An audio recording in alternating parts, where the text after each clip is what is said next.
production at various universities in Turkey. She also served on numerous boards and juries for young media content creators. Her goal is to inspire young people to become content creators. So basically, she's here to inspire you, inshallah. For in 1 hour, you guys are in good hands. So, Ms. Tuba Chanli, are you hearing us? Yes. Can you hear me well? Yes, we can hear you. We can hear you definitely. So, Ms. Tuba, the floor is yours. Thank you. Thank you. So, hello everyone. Welcome to my session. First, I want to thank you, the Islamic Cooperation Youth Forum, to making me part of this really good program with full of promising journalists, media people for the future, inshallah. So let me open my presentation and then we shall start. Sorry. So usually I am doing this course in a much more interactive level. But the thing is, Zoom doesn't allow this. So inshallah, I'll be having all these questions towards the end.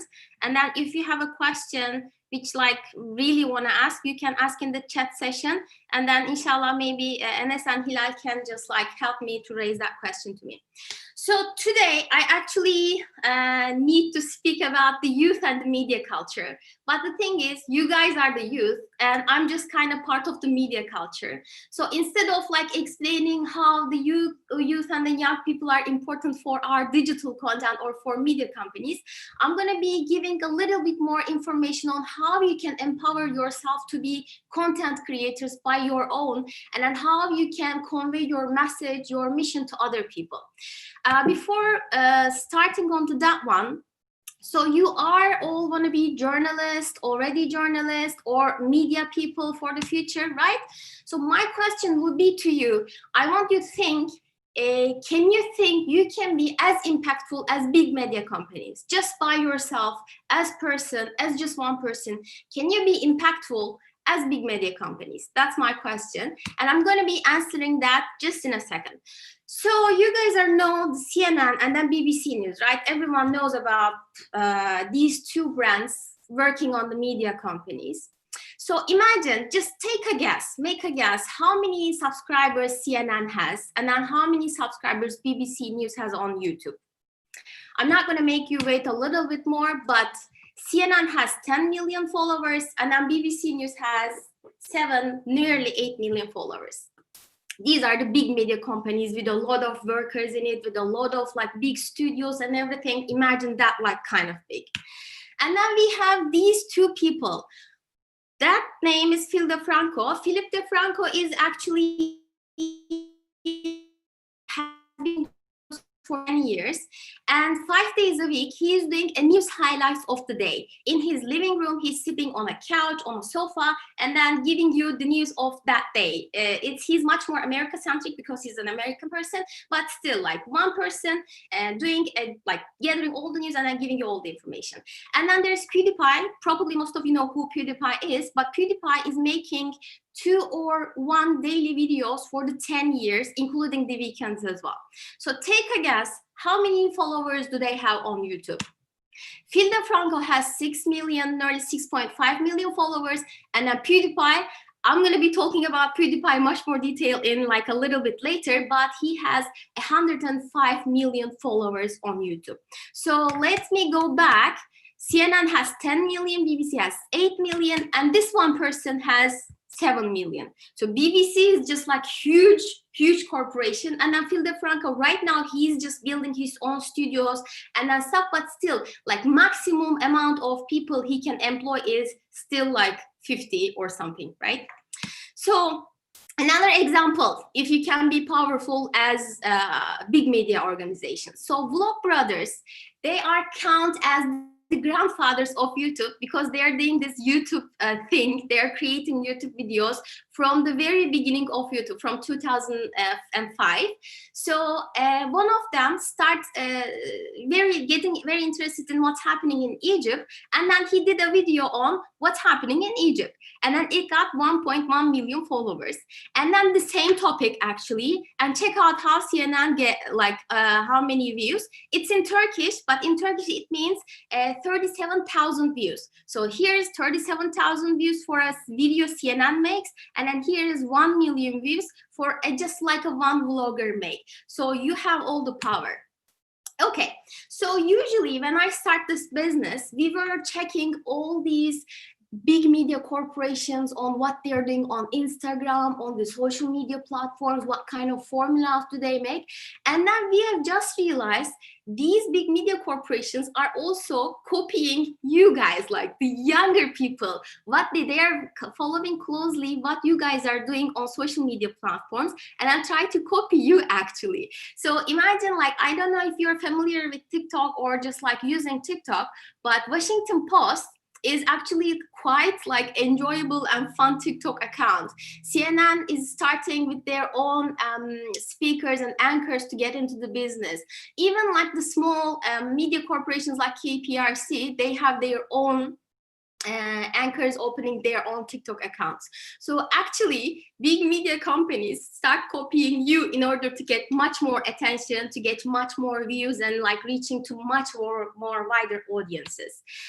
Also, so if you guys can have power for reaching people in the online department, but if you want an example, if that young people can reach out or make a change in the real life as well, here's your example. So I don't know if you heard this news, but recently Trump was making a rally, like organizing a rally on Tulsa, and then they open all the tickets with like, they have this entrance ticket and something, and then under a TikTok hashtag, all the young people in US come together, their tickets, but didn't go to the rally. And then all these photos from that rally is like that. No one is in there. And then Trump like had nothing, like didn't have any power to gather that kind of a crowd in a like minute or like second. So that's the power that you have actually. Also, sometimes big media companies can cover or like cannot see what's happening in certain territories like Uyghur territory. And in TikTok or other kind of like social media platforms, you can reach out what's happening on those kind of territories, what's happening with the people on daily life. It's very important. So you got that, you have the power. But the thing is, internet is very disruptive. Like it has like this wide amount of social media platforms, people, everyone saying something. There's a lot of echoes and voices out there. So how we're gonna make our voices heard? That's very important. I'm gonna be talking about that in a second. But before that, let's also know what this universe is made of. So let's talk about the universe, the internet universe. So if you guys are going to be interested in especially digital media, there are reports create in yearly basis. One is this We Are Social media company. They're creating very good statistics on what's happening around the world in terms of like the app usage, the internet usage. And then the second is, I think, Mary Meeker's researches they are very famous. So if you're going to be interested in media for future references, also follow up those kind of researches, statistics, and data analysis. It's very important. So according to this We Are Social research, we have nearly 7 billion people in this universe, and now 4.5 billion of it are internet users. So if we have the right means, it means that we can reach 4.5 billion people, right? And then 3.8 of it, actually, 3.80 billion people are using social media actively. So if we can post one thing, it means that it's the general thinking. Let's think that if we can post one text or post, we can reach 2.80 billion people with one post. And let's say how many people of it are using internet in their mobiles? Actually, the 4.3 billion people, the 52% of it is using their internet from their mobiles. Okay, so it means that everyone is on the internet, everyone is netizens, that we can say. It's the very old terminology, but say, let's assume that. So how we are like spending our times, how we are consuming media. So we are spending nearly 8 hours of our day in internet, like watching movies, messaging with people, gaming, like streaming something, streaming music, streaming television.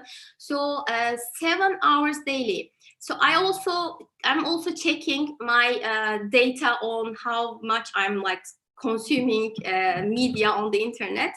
I'm just like sometimes hitting 9 hours, 10 hours daily. It's like not a healthy amount. Don't do that. Go outside sometimes. But still, so you can see the people, like the countries, and they are spending time on the internet, like the average spending time on the internet. But you can say the worldwide, we are all spending 7 hours on internet. You can check if you are doing that as well. Google and YouTube, they are most visited websites around the world. So if you're on Google or YouTube, there's a possibility that you could be found in very easily. So as I said, 3.80 billion people are active social media users, and it's getting much more wider than that. So what about the social media behaviors? So how many times we are spending on social media? Can you hear me? No problem, right? Okay. Yes, definitely. We can hear you. Cool. Nearly 2.5 hours we are spending our time through scrolling our social media, which is like a very vast amount. And then here you go. The world's most used social media platforms. So if we were to make this presentation face to face, I would ask you how many of you were using Facebook on daily basis, how many of you were using YouTube on daily basis. Maybe I will ask those questions towards the end. I really wonder what's gonna be your answer is. So usually when I'm doing this presentation with the university level people, and when I'm asking them how many of you are using Facebook on daily basis, I'm not seeing any hands. They're not using Facebook. And then when I'm asking how many of you are using YouTube, like everyone's just like kind of putting their hands out. So also WhatsApp right now is the top messenger app around the world. I really wonder which kind of or what kind of messengers are you using? Well, I will be asking that towards the end. So these are the mobile internet use. Why I am stressing mobile internet use? Because if you're gonna create a content for the internet sphere, then you have to know if your audience is going to watch that from a very big screen or from a very small screen. It makes a lot of changes when you're doing your edit, your video or something. I'll be mentioning that in a second. So this is our universe, internet universe, digital universe, right? So we have a lot of people using it. It's kind of a social activity which we are doing with 4 billion people. So let's jump into the social platforms and usage. So although I said you can reach 4 billion people with one post, tweet or something, it's actually not that easy. We have to know where should we post that certain text, where should we post certain videos or photos. So let's learn about a little bit. So I'm going to be talking about YouTube, Instagram, Twitter, and these kind of social platforms. But the thing is, if you're going to do a digital media in the future, if you're decided to continue on digital media, you have to know one thing. In this digital economy, audience kind of is the king. Content is of course the king, but we are kind of adjusting the content according to the audience. What audience needs, what they consume, how did they engage. It's all can change our content, the way that we put the content out. So let's talk about audience. We talk about the digital universe first, and then we are talking about the king, audience. So in my department, I'm working on digital department with a lot of people, and then we are doing persona workshops with certain sub-TRT brands. And in there, we are asking them, so here is your brand, and then who do you think your audience is? So imagine, I know you guys have starting your own content, whether it's on Facebook, Twitter, TikTok, whatever that is. Imagine who your audience is. who you are going to address, who you are addressing to. It's very important. So the answer that we are getting from those workshops are, I want to reach all the people from 16-year-olds to 70-year-olds. So it's a good, actually, mission. It's a good goal. But the thing is, imagine that. So you're writing a tweet, and then you want to address 60-year-old with that same tweet, and then 70-year-old with that same tweet, right? So imagine you're going to be writing about or creating content about workout videos, right? So the way that you are creating your content for 16-year-older is different, right? So you're just like, you have to be more active, maybe adding a little bit hip hop like tunes into your video, and then you have to like explain the physics of it. I'm doing this exercise, and then I'm using these muscles to work. And then for the 60-year-olds or the 70-year-old people, you have to say highlight more the healthy exercises, right? So it's just like a very different content, actually. So you have to specify what your primary audience is. It can be like young people, it can be middle-aged people, it can be white-collar, blue-colored people. It's like, it differs from what you're addressing to. Maybe like you can check out this like slide. This is a very, very generic division of different age groups. It doesn't have any scientific background, let me put it that way. But still, you can take like how we are clustering the different audiences. So we covered the audiences part in a very fast way, but let's jump to the platforms. Let's start with YouTube. YouTube is second largest search engine in the world. So if you are looking for something, let's say if you want to tidy your room up, you're going to YouTube and just type, how should I tidy my room, right? And then just search the videos, like click on one, watching one, and then start tidying your videos. I know that because my brother is doing that way. And then every minute, 400 hours of video are uploaded to YouTube. Every minute. So it's actually a vast majority of minutes and seconds in YouTube. And we collectively watch over 1 billion hours of YouTube videos one day. So don't like, these data are important, but don't let them scare you, because a lot of voices are out there. There are a couple of formulas that make you a little bit more forward and then make your voice heard a little bit more. So let's come to this guy, PewDiePie. And as I told you, he has 1.5 million followers. You know, Philippines, how many, what's the population of Philippines? It's, I think, 1.8 million people. So imagine the power this guy has. He is just like sitting in his room in Sweden and then doing videos.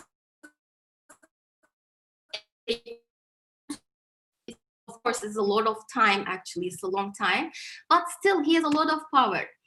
And like a year ago, 2 years ago, they get into fight with T-Series. I don't know if you know T-Series, but T-Series is an Indian music company. And then since India get much more easier penetration to the internet, T-Series become a rival to PewDiePie very easily. They reach 100 million followers in just like 6-7 months like long. It was very, very short time. And then PewDiePie start doing a fun rivalry between T-Series. And they start a movement called Subscribe to PewDiePie, Beat T-Series. But that got picked up by alt-right people very, very easily. And then like when you look at it, PewDiePie slowly became the voice of the alt-right at one point, which was very interesting to see how like people are shifting their perspectives, how like a small fun rivalry becoming a very, very bad connotations. And then this turned into kind of a race issue by the alt-right people. And then last year, PewDiePie finished his subscribe to PewDiePie movements, apologized from his followers, and then like he's like start doing his own gaming videos and stuff.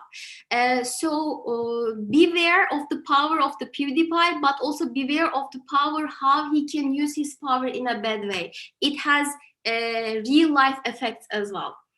Let's jump into the YouTube strategy. So if you want to do a YouTube show, or if you want to create a YouTube channel, and then you make your own voice heard, right? You have to have a continuity. If you're posting weekly videos, you have to post it weekly. If you're like posting bi-weekly, it has to be bi-weekly.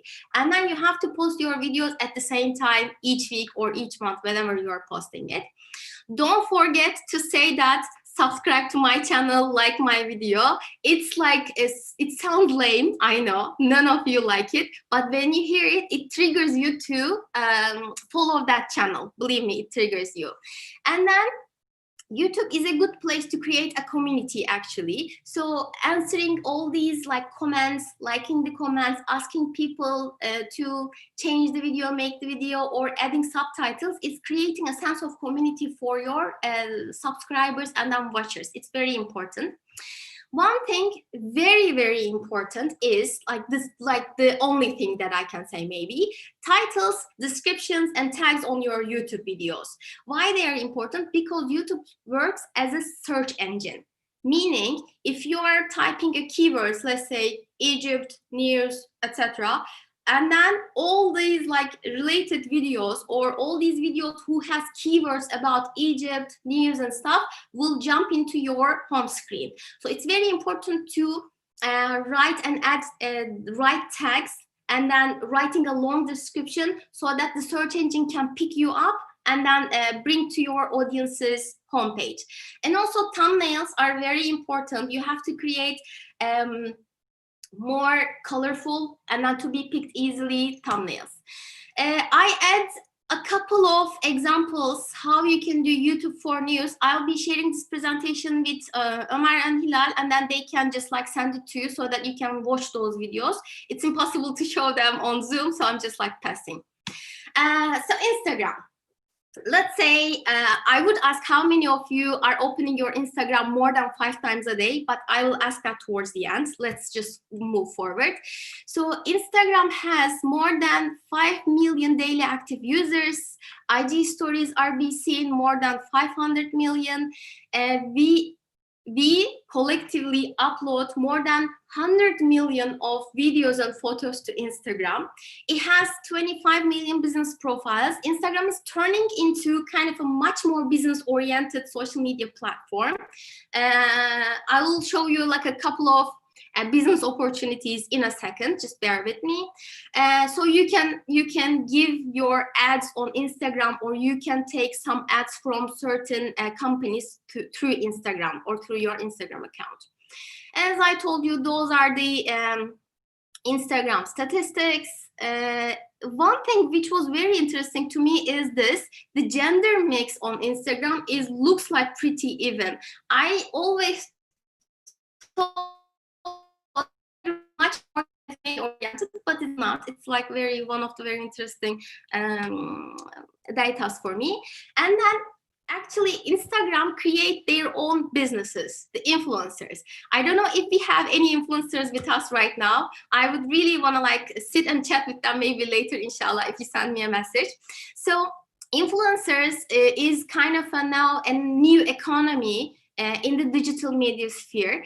If you have a good brand with your account, all these companies are coming to you with their ads, and then you can start making money. Although these people or these influencers start their own content by they say they want to share a passion. That's why they created their brand. They want to create a creative expression. They want to test out their creativity, and then they start their brand. But the thing is, now they're all kind of like ad holders, becoming ad holders. And then you can see we have 4 main influencer rates. We have nano influencers, micro influencers, power influencers, and celebrities. And then I don't know, it's like very old data. I couldn't fetch the new ones because like the research are being done right now. But you can see how like these people are charging those companies. So if you want to be influencer, please do. It's very important. But like, of course, money is not always important, but making your own voice heard or your own mission or your own message heard is very important. So how you're going to do that with the like vast amount of videos and photos?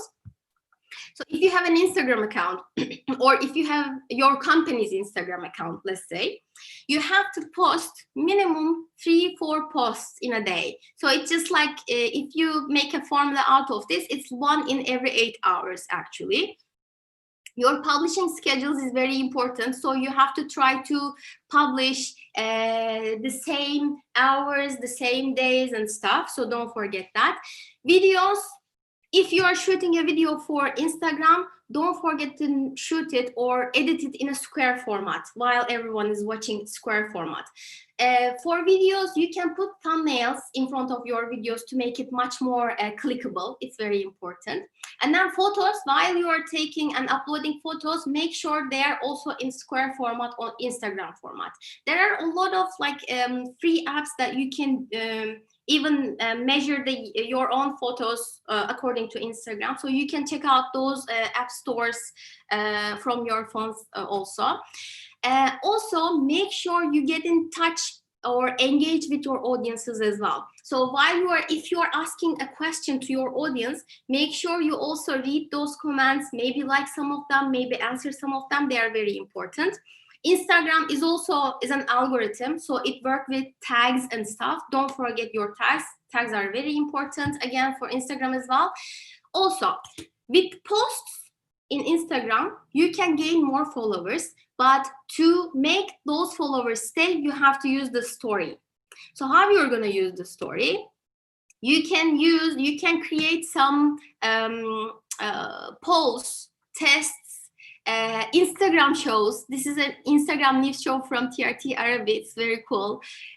Or you can create some kind of like stories, like human stories through like a vertical format. If you are gonna create an Instagram story, make sure it is a vertical format. Otherwise, people don't like it and then click off. Like you won't be liked anymore. So I also add like a couple of interesting links for the IG4 news. You can use, as I say, human stories, and then infographics also works on Instagram very well. And then that's like it for Instagram session. And now for Twitter, a lot of us using Twitter for getting the breaking news, what's happening, what's been talking about around the world. So total number of tweets sent per day on Instagram is 500 million. A lot actually. And then people watch 2 billion videos on Instagram per day, and every second 6,000 tweets are sent. Like, you know, every second text is just like, oh, okay, 600 tweets, 6,000 tweets, 6,000 tweets. It's a lot. So they made a research, and in order to understand why people are using Twitter, so accordingly, people are like trying to follow up breaking news in general, to pass time, you know, all these like trolls and funny pages on Instagram, to Twitter, and then see what's like, you know, share news to network and like these kind of things. So why this is important? Because let's assume you are creating a news channel or page, right? So if you are creating a news channel or news account, you have to be on Twitter, because like much more of the people are going to Twitter to get the news. You can be on Instagram as well, but if you are gonna be on Instagram solely, it doesn't work for you. I'm sorry. You have to be related platforms. What are the popular categories followed on Twitter? It's sports, politics, technology, local news, breaking news, arts and culture, and science. So to be heard on Twitter, 6-7 tweets daily. You can use this chain tweet option. GIFs always working well on Twitter. Also, like you can create a specific brand perception, like Netflix, like Wendy's, and then answering people always get a lot of attention from media companies, from like celebrities, and like very well-known people. I'm not going to be talking about Snapchat much, but one thing I want you to go and check is Snap creating vertical dramas, which is like kind of very interesting to see. And if any one of you interested to become filmmakers, movie makers, or work on that market, it's interesting how this market, our industry is developing themselves. Go Snapchat dramas and then watch a couple of them just to see what's happening in there. Twitch, just like slowly, I'm just like gonna make this a little bit faster. You know, Twitch is actually an online site which allows you to broadcast. It doesn't always have to be about games. You don't have to always broadcast your games. But the thing is, there are a lot of people just like opening their Twitch session and then making fun with comments, reading news, articles, whatever. Like there are a lot of different pages on Twitch. The thing is, so with the coronavirus quarantine period, 3 billion hours watched on Twitch. Like that makes actually 345,000 years of content watched on Twitch in 3 months actually. And towards the half of the year, it rises to 5 billion hours. So Twitch is also a good opportunity if you want to reach slightly younger audiences with your content. Don't forget to use those kind of platforms. They are going to make you much more powerful. For instance, in Turkey, there are like a couple of journalists start doing their live sessions both on Facebook, on YouTube, and Twitch. Twitch is also kind of an easy way to make money to continue your content creation. So just go and try those kind of different endeavors for your brands. And it comes to TikTok. So when I'm presenting what TikTok is and then who is like using TikTok, I think there are two kind of TikTok users. One, they're actually saying that they are using TikTok, and the second is they're kind of like secretly using TikTok but saying they're not using TikTok. Everyone is using TikTok kind of. So TikTok is creating a lot of controversy in India, in US, and slowly in Turkey as well. But we cannot underestimate the amount of young people is using TikTok. So if you want to reach much more younger audiences, then it means that you have to know what TikTok is about actually, so that you can also understand what's their visual language, what kind of like messages do they get, what kind of things that they don't like. For instance, when I start first using TikTok, I am using TikTok because I'm making content for younger audiences. So that's why I have to understand what TikTok is, right? Like it's only market research purposes. So I start using TikTok and it got me very frustrated. So I'm kind of an older person. That's why I'm telling you, like I cannot find the videos. It doesn't work like Instagram. It has a different like algorithm. It's just frustrated me a lot actually. And then slowly, like the more I think better. And also I try to understand, oh, like their search sections work like that. Oh, their feeds work like that. And now I actually spend like a lot of time on TikTok for research purposes only. The thing is, like Will Smith are like all these celebrities are like slowly coming to TikTok to reach their younger audiences and understand what's happening. One thing also very interesting to me on TikTok is I try to create videos on TikTok. They have a very interesting interface in which you allow to add like a couple of effects easily, you know, like cutting, stitching videos together. It's very interesting and then easy to do videos, create videos through that interface. If you hate TikTok and against TikTok, one advice that I can give you is this. So Guardian, I think, made this write this article about why the BBC is so bad at engaging your younger audiences, and they put this photo. I don't know if something very like ticked off you from this photo, but one person catch that and said, the BBC may indeed be bad at younger audience, but the Guardian thinks you use TikTok on a laptop. So don't even fall into those kind of traps, because you barely use your TikTok on your laptop. It's all on your phone. So if we are gonna do, or you're gonna do a content for younger audiences, you have to know what they're interested in, what's their world is about, what's their visual language is about, so that we can be much more relatable to them or to you. You're still young. I'm just like still keep forgetting. And then like TikTok is not all about fun and pranks and those kind of contents. There are a lot of socially conscious people creating and raising awareness towards Uyghur movement, towards Black Lives Matter movements. So it's also a good place to reach young people and then make them aware of what's happening in terms of socially. You can still have these cat videos on TikTok as well. I put like a couple of maybe examples. If you're interested, you can go and click on it. So the main platforms are over, right?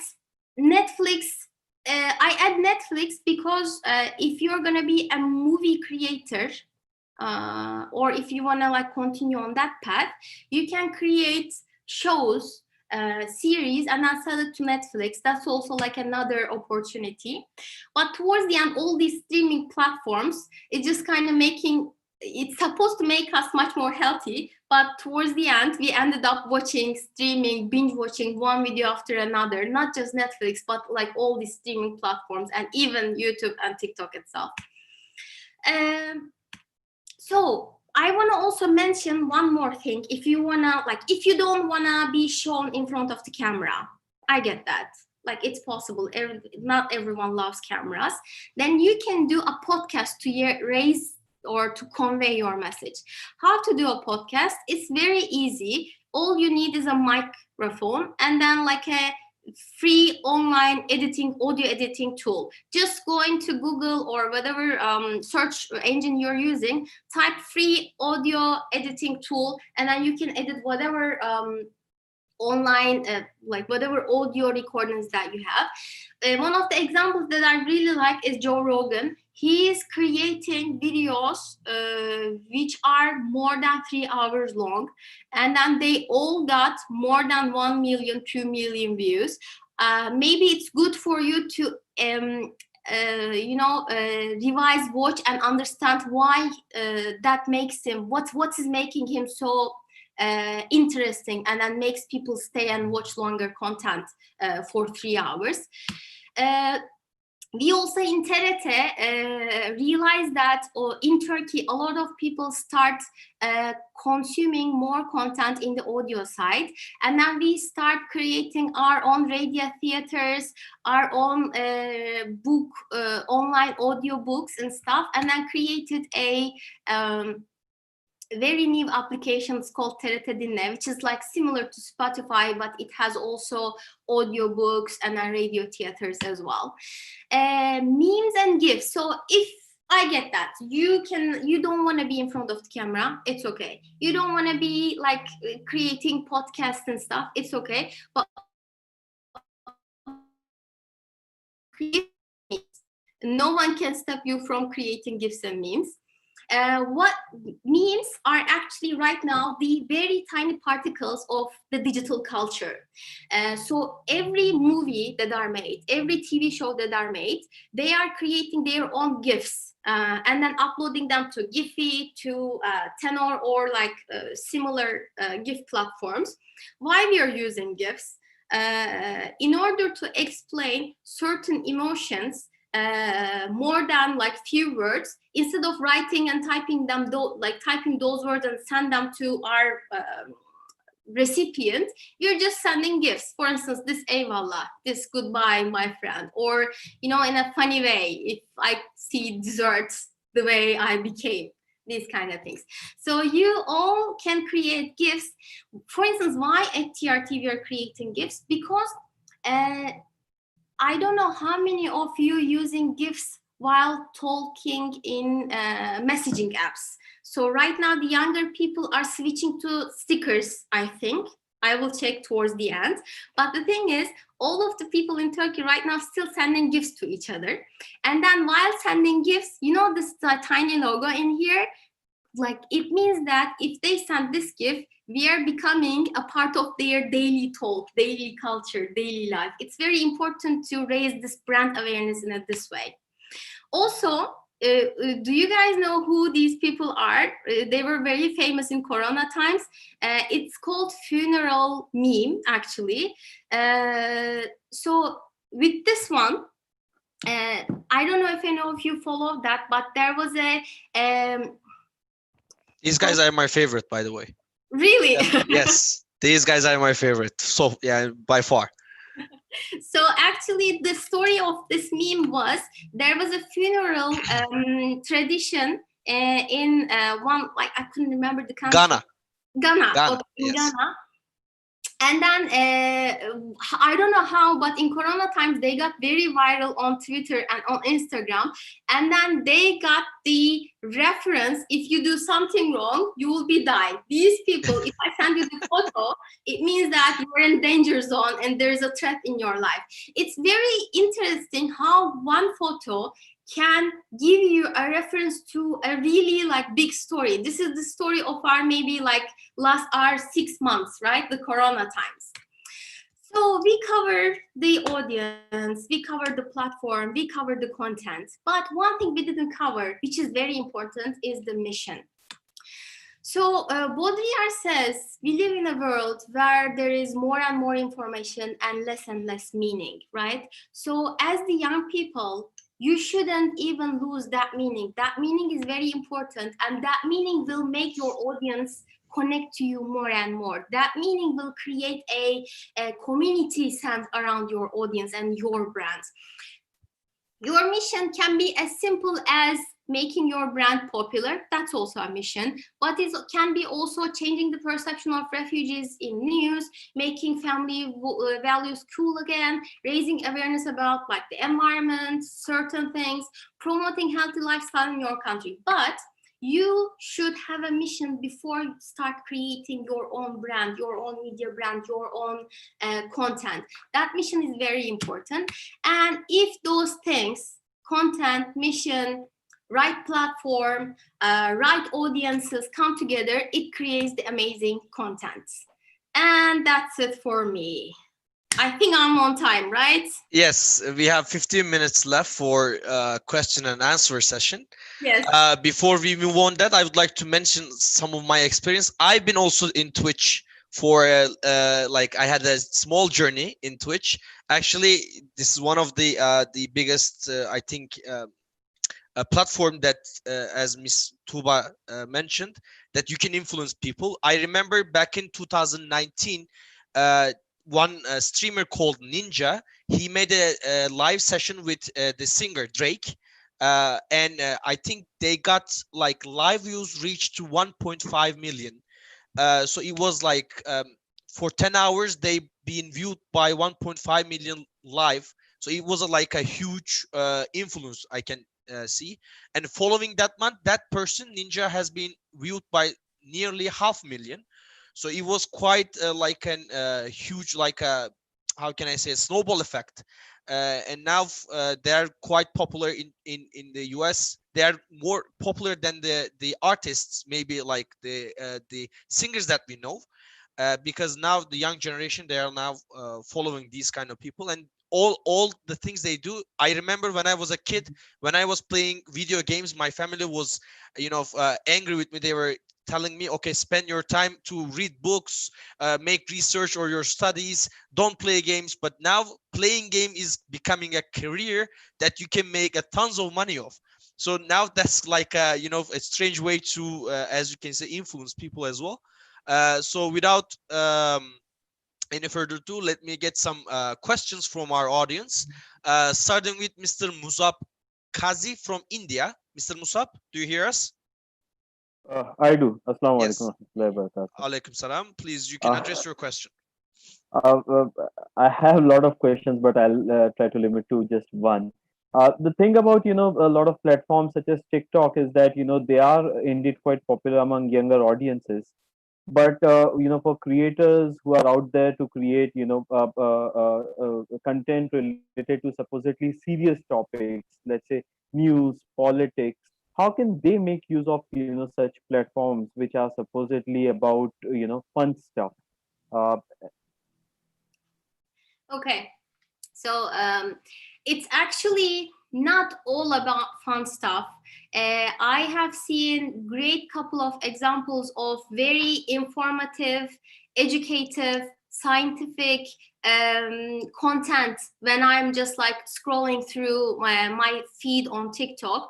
So if you're gonna do news, there are certain ways that you can do them. For instance, like I can give you a couple of examples, but I will add those examples to my presentation and then you can check out those examples. The thing is, TikTok, so imagine this. So you are a high school teacher or university mathematics teacher, right? And then you have to give one lecture to first graders. Not university, but very first graders. So you cannot be talking about very highly complex mathematical formulas or like all these complex questions about universe. You just have to tell them 1 + 1 = 2, right? So it's TikTok also the same. You if you're gonna get more complex, you have to do it slowly. You have to educate your audience, and in the first phase you have to be very simple and then thorough with your audience. I think that's the key. It's kind of a much more simpler place because it's also have you have only 60 seconds on TikTok. So you have to do like a lot. If like Really how much creative. you can do with 60 minutes, right? You have to be really creative. That's the point, actually. And Exactly. there are many videos that I've seen on Twitter. Some because like people in Twitter, they are mostly making fun of the videos in TikTok. And because I don't watch TikTok, like really, I don't have TikTok account. I don't watch Sure, TikTok. sure. I swear I don't watch TikTok, but I only videos that I saw in mostly in Twitter, and I can see there are really creative videos that are coming out from TikTok users. In 1 minute, they can like fit in a lot of like a movie, script. They can fit it in 1 minute. So Mr. Abdunur Adan from Kenya, please, brother Adan, do you hear us? Mr. Abdunur Adan, do you hear us at the moment? I think he is having a technical issue. Mr. Ahmed Abdi from Ethiopia. Mr. Ahmed, do you hear us at the moment? Yeah, yes, I can hear you. Can you hear me, please? Yes, we can hear you. You can address your question, please. Okay, thank you, Tuba, for your great presentation. It was really, really great presentation. I wasn't focusing more on the stats, but it was really great. I want to ask one question, which is about, I don't think if that is even relevant with you, but we have seen a lot of, different social media, social platforms, but this is going to be more, negative. It's going to have, a negative impact on people of different ages. Particularly children are more vulnerable to TikToks and Facebook posts and so many things. Uh, what role can and those and social media platforms play in reducing the risk people face? If that's relevant with you, I'm just asking. Thanks. Uh, yeah, I get the question. Definitely, you're right. You're right on your comment. Like it's kind of get very dangerous. It can get very dangerous for younger kids. So right now, like all these social platforms are trying to restrict the user age towards like 16 or something. But the thing is, I'm not like working with one of the social media platforms, so I don't know what's their policy. But the thing for TRT, we have also a children channel. So in that children channel, we are trying to create much more positive role models for kids through all the cartoons and like competition shows that we have, and then we are trying to post them on YouTube, make it much more colorful to be picked by the kids more and more, so that they can be face to face with much more nicer and positive role models. At least that we can do. So for instance, we are trying to reach all these like kind of pre-teen ager kids with like slime videos and stuff. I think like at least as we are the public media company, public broadcaster, so we are trying to understand how these kids consuming content, and while creating similar content, we are putting a positive role models, positive messages to that content, so that they can be engaged with us more and also get much more positive messages through our content. Thank you. Thank you, Mr. Ahmed, and thank you, Ms. Tuba, for the answer. Mr. Yashir Ahmed Jamaldeen. Mr. Yashir, do you hear us? Yes, I hear you. Thank you very much. Please, you can address your question. Yeah, I would like to thank our sister for giving us such a great insights on these topics. So the question is, having learned about the various social media platforms and discussed about content and our content target or audience, do you suggest as an upcoming company you engage yourself in these various companies, or you just select maybe a few like just Instagram and Snapchat and you focus your attention there and pay more for ads? Or you think having the whole having to engage in the whole social media platform will be the good thing to target your right audience? That's also one of our newly emerged brands, like a problem that we are facing as well.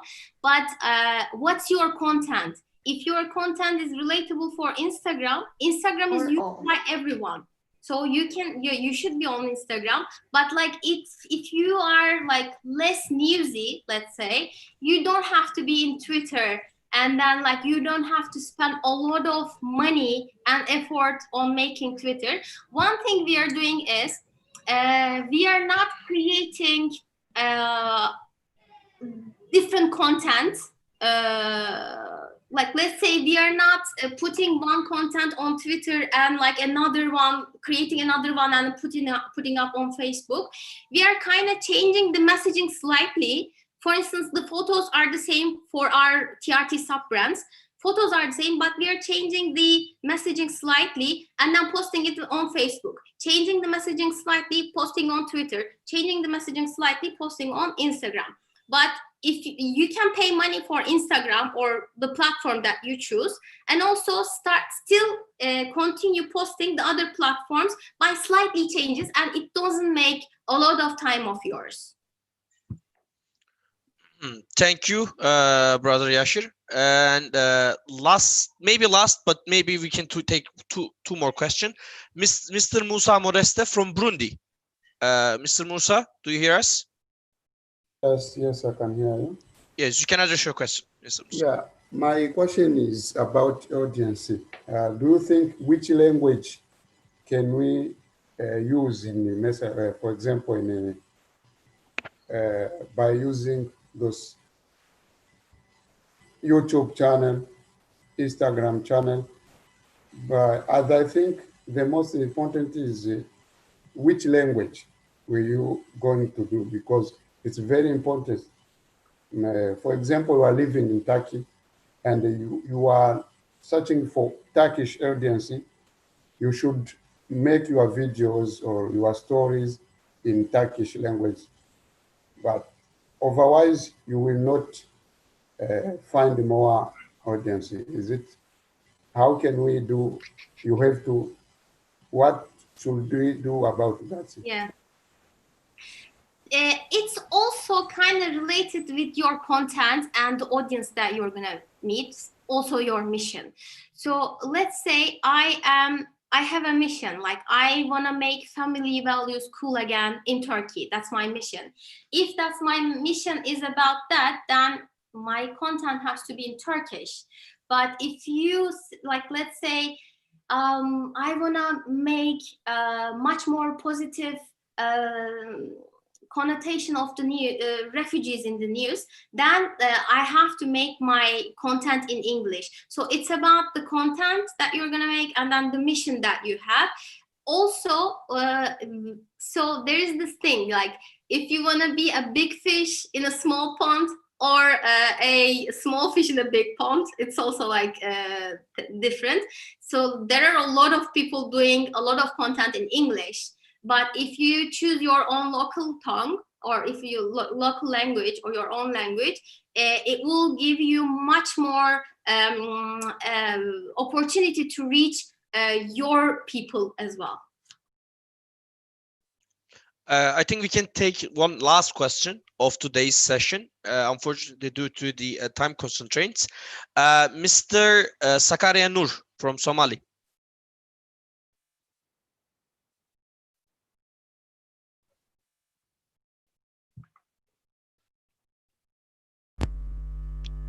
Yes, we can address your question. Yeah. I think you hear me. Yes, we can hear you. Thank you very much.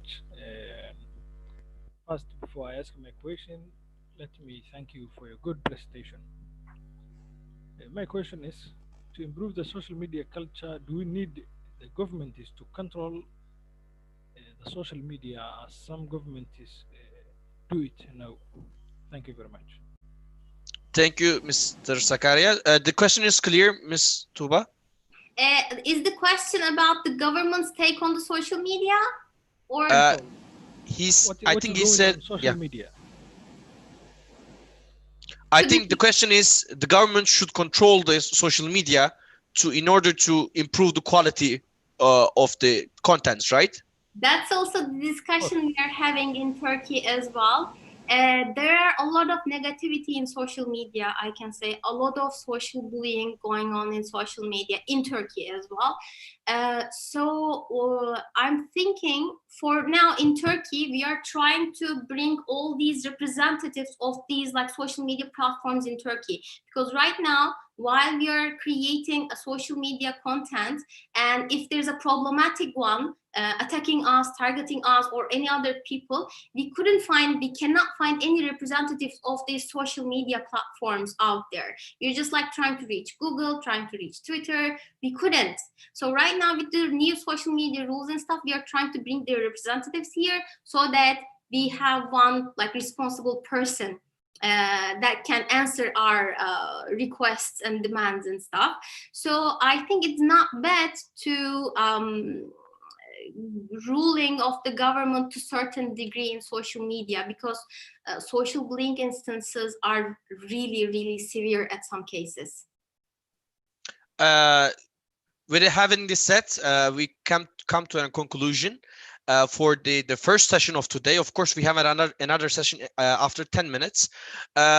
First, big thanks to Ms. Tuba for the insightful presentation that she has provided us today, which is really a hot topic, actually, the social media, the usage of social media and the power of social media. And of course, thanks to our participants that are here today and listened and addressed your question. Actually, this is all from me now. And inshallah, see you guys in after 10 minutes. I'll be leaving the floor to my colleague, Ms. Suhair, that she will be the moderator of the second session. And we have another speaker, of course, that will be here with you today. So thank you, Mr. Tuba, Ms. Tuba, for your excellent presentation and for your valuable contribution to the ICYF online media training. So assalamu alaikum wa rahmatullahi wa barakatuh and goodbye. See you. See you.